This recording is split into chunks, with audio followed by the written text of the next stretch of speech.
قطر کا اسرائیلی وزیراعظم کو انصاف کے کٹہرے میں لانے کا مطالبہ۔ قطری وزیراعظم شیخ محمد بن عبد الرحمن الثانی کا کہنا ہے اسرائیلی یرغمالیوں کی رہائی کے لیے امید ختم ہو گئی۔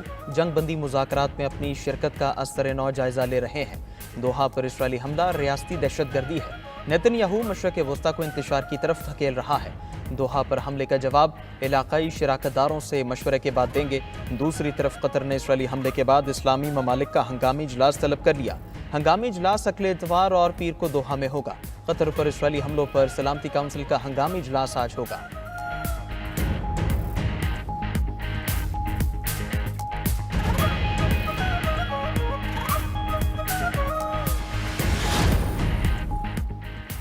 دوحہ حملے میں شہید ہونے والے افراد کی نماز جنازہ ادا۔ جنازے کے وقت 5 میتوں کو فلسطینی اور ایک کو قطری پرچم سے ڈھانپا گیا تھا۔ نماز جنازہ کے بعد شہداء کی قطر کے مقامی قبرستان میں تدفین۔ قطر کے دارالحکومت دوحہ پر اسرائیلی حملے میں 6 افراد شہید ہوئے تھے۔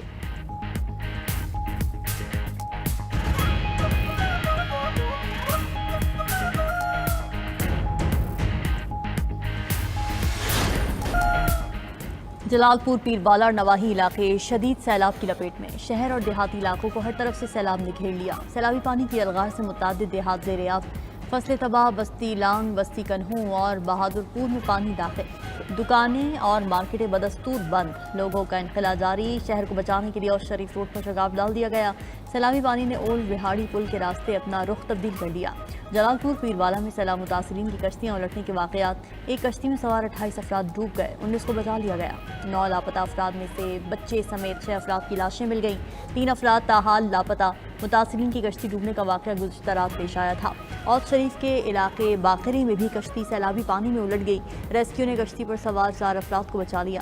منچن آباد میں بھی کشتی الٹنے کا واقعہ، 22 میں سے 20 افراد کو بچا لیا گیا، 2 افراد لاپتہ۔ بہاول نگر کے علاقے مامو کاہٹاڑ کے قریب بھی کشتی الٹ گئی۔ دوسری طرف ناقص کارکردگی پر اسسٹنٹ کمشنر جلال پور پیر والا کو عہدے سے فارغ کر دیا گیا۔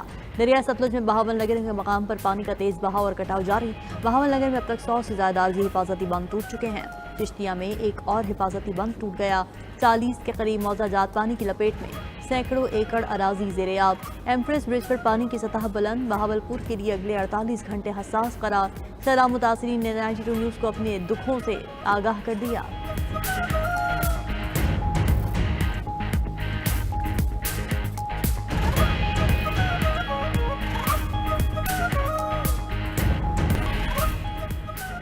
امریکہ میں صدر ٹرمپ کا قریبی ساتھی چارلی کرک قاتلانہ حملے میں ہلاک۔ امریکی میڈیا کے مطابق 31 سالہ چارلی کرک پر یوٹا یونیورسٹی کیمپس میں فائرنگ کی گئی۔ چارلی امریکہ میں فائرنگ کے بڑھتے واقعات پر بات کر رہے تھے۔ اسی دوران فائرنگ ہوئی اور گولی چارلی کی گردن میں لگی۔ ڈائریکٹر ایف بی آئی نے بتایا کہ چارلی کرک پر فائرنگ کرنے والا شخص یونیورسٹی کا ہی طالب علم ہے جسے گرفتار کر لیا گیا۔ فائرنگ یونیورسٹی کیمپس کی چھت سے کی گئی۔ چارلی کرک کے قتل پر امریکہ میں 3 روزہ سوگ۔ صدر ٹرمپ نے سیاسی انتہا پسندوں کے خلاف ملک گیر کریک ڈاؤن کا اعلان کر دیا۔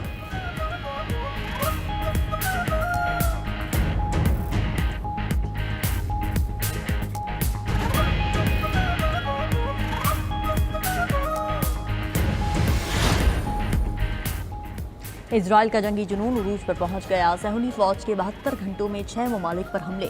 قطر، غزہ، یمن، شام، لبنان اور تیونس پر وحشیانہ بمباری۔ یمن کے دارالحکومت صنعا پر بمباری سے 35 افراد جاں بحق، 131 زخمی ہو گئے۔ تباہ الغزہ پر بھی صہیونی فورسز کی ہولناک بمباری، 72 فلسطینی شہید، 100 سے زائد زخمی ہو گئے۔ امداد کے منتظر 10 فلسطینی بھی شہید، 60 زخمی ہوئے۔ غزہ میں بھوک سے مرنے والوں کی تعداد 400 سے زائد ہو گئی۔ ادھر تیونس کے ساحل پر موجود فلوٹیلا بھی اسرائیلی ڈرون حملے کا شکار۔ منتظمین نے حملوں اور خراب موسم کے باعث کشتی کی غزہ روانگی مؤخر کر دی۔ پورٹ پر ہزاروں افراد کا فلوٹیلا قافلے سے اظہار یکجہتی، اسرائیل مخالف نعرے لگائے۔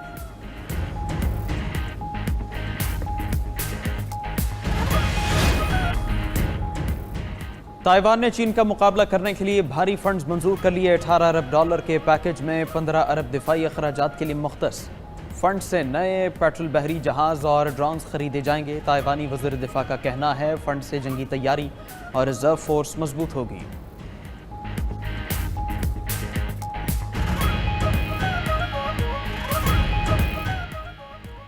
اسرائیلی حملہ علاقائی امن کو خطرے میں ڈالنے کے مترادف ہے۔ قطری وزیر اعظم شیخ محمد بن عبد الرحمن الثانی کا اقوام متحدہ کی سلامتی کونسل کے اجلاس سے خطاب۔ کہا حملہ ہماری خود مختاری کی خلاف ورزی ہے۔ حملہ اسکولوں، سفارتی عمارتوں والے رہائشی علاقے پر کیا گیا۔ قطر زندگیاں بچانے کے لیے انتھک محنت کر رہا ہے۔ ایسا حملہ خطے میں امن کی کوششوں کو کمزور کرتا ہے۔ بین الاقوامی قوانین کے تحت ہمارے پاس جوابی حملے کا حق ہے۔ امن کے خواہاں ہیں، امن ہی ہمارا راستہ ہے۔ امن کا واحد راستہ بات چیت ہے، جو جنگ بندی، تمام یرغمالیوں کی رہائی اور انسانی امداد کو غیر مشروط داخلے کی اجازت سے شروع ہوتا ہے۔ انتہا پسندی کے سامنے ہتھیار نہیں ڈالنے چاہیے۔ ہمیں آزاد فلسطینی ریاست کے قیام اور دو ریاستی حل کے ذریعے امن کی کوشش جاری رکھنی چاہیے۔ دوسری طرف قطر نے اسرائیلی حملے کے بعد اسلامی ممالک کا ہنگامی اجلاس طلب کر لیا۔ امن کے لیے دن رات محنت کرنے والے ملک قطر پر حملہ اسرائیل اور امریکہ کے مفاد میں نہیں۔ امریکی مندوب ڈوروتھی شیا کا UN سیکیورٹی کونسل میں خطاب، کہا حماس کو ختم کرنا اہم ہدف ہے۔ صدر ٹرمپ تمام یرغمالیوں کی رہائی اور جنگ کا خاتمہ چاہتے ہیں۔ برطانوی مندوب ڈین باربرا خطاب میں قطر پر اسرائیلی حملے کی مذمت کی، کہا قطر کے ساتھ کھڑے ہیں۔ حملہ قطر کی خود مختاری کی خلاف ورزی ہے۔ حملے خطے میں کشیدگی میں اضافے اور جنگ بندی مذاکرات کو نقصان کا باعث بن سکتے ہیں۔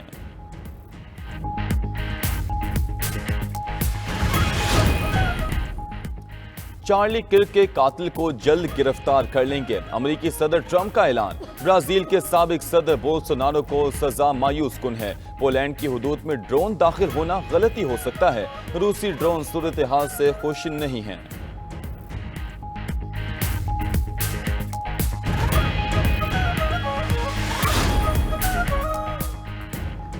اسرائیل کا جنگی جنون عروج پر پہنچ گیا۔ صہیونی فوج کے 72 گھنٹوں میں 6 ممالک پر حملے۔ قطر، غزہ، یمن، شام، لبنان اور تیونس پر وحشیانہ بمباری۔ یمن کے دارالحکومت صنعا پر بمباری سے 35 افراد جاں بحق، 131 زخمی ہو گئے۔ تباہ حال غزہ پر بھی صہیونی فورسز کی ہولناک بمباری، 72 فلسطینی شہید، 100 سے زائد زخمی ہو گئے۔ امداد کے منتظر 10 فلسطینی بھی شہید، 60 زخمی ہوئے۔ غزہ میں بھوک سے مرنے والوں کی تعداد 400 سے زائد ہو گئی۔ ادھر فلسطینی مزاحمتی تنظیم حماس کے عسکری ونگ القسام بریگیڈ نے غزہ میں اسرائیلی ٹینک پر حملے کی ویڈیو جاری کر دی۔ القسام بریگیڈ نے حملے میں اسرائیلی ٹینک کمانڈر سمیت 4 اسرائیلی فوجیوں کی ہلاکت کا دعویٰ کیا تھا۔ لندن میں برطانوی وزیر اعظم اور اسرائیلی صدر کی ملاقات سفارتی جھڑپ میں تبدیل۔ وزیر اعظم کیئر سٹارمر نے اسرائیلی حملے کو ناقابل قبول اور قابل مذمت کہا۔ غزہ میں جنگ بندی کرنے اور انسانی امداد میں رکاوٹیں دور کرنے پر زور۔ ابتدائی لمحات میں ملاقات کی فضا کشیدہ رہی۔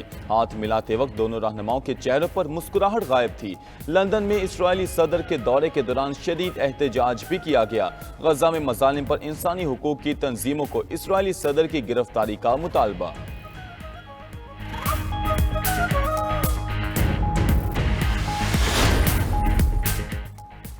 ایلون مسک سے دنیا کے امیر ترین شخص کا تاج چھین گیا۔ ٹرمپ کے قریبی ساتھی لیری ایلیسن امیر ترین شخص قرار۔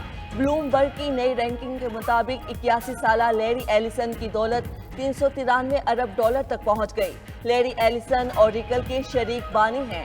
ایلون مسک کی دولت کم ہو کر 385 ارب ڈالر رہ گئی۔ اقوام متحدہ کی سلامتی کونسل کا ہنگامی اجلاس۔ روس کا دوحہ پر فضائی حملوں پر شدید رد عمل۔ مستقل مندوب نے کہا کہ جارحانہ اقدامات مشرق وسطی میں تشدد کے نہ رکنے والے سلسلے کو ہوا دے رہے ہیں۔